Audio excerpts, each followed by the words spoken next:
Petrol diesel విషయంలో ఆందోళన చెందాల్సిన అవసరం లేదని పోలవరం కలెక్టర్ దినేష్ కుమార్ అన్నారు. జిల్లాలోని బంకుల్లో ఇంధన కొరత లేదన్నారు. ఆయిల్ డీజిల్ కంపెనీలతో మాట్లాడి ఈ రోజు 1,00,000 లీటర్ల డీజిల్ పెట్రోల్ తెప్పిస్తున్నామని తెలిపారు. ఇంధన సమస్యపై కలెక్టరేట్లో ప్రత్యేక కంట్రోల్ రూమ్ ఏర్పాటు చేశామన్నారు. ఏదైనా సమస్య ఉంటే సంప్రదించాలి అన్నారు.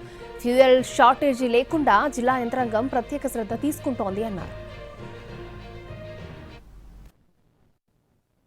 బల్క్ యూజర్స్ కాకుండా మనకి రెగ్యులర్ గా యూజ్ చేసేటటువంటి ప్రజలందరికీ కూడా నార్మల్ 2 వీలర్స్ అవ్వచ్చు, లేకపోతే 4 వీలర్స్ అవ్వచ్చు, అండ్ దెన్ రొటీన్ గా మనకి ఆక్వా ఫార్మ్స్ లో కానీ లేకపోతే రైతులు కూడా ప్యాడీ హార్వెస్టింగ్ కి కానీ వాడుతూ ఉంటారు. సో వారెవరికి కూడా సమస్య లేదు. సో ఫార్మర్స్ ని కూడా సర్టిఫై చేసేటటువంటి మెకానిజం మనం పెట్టాము.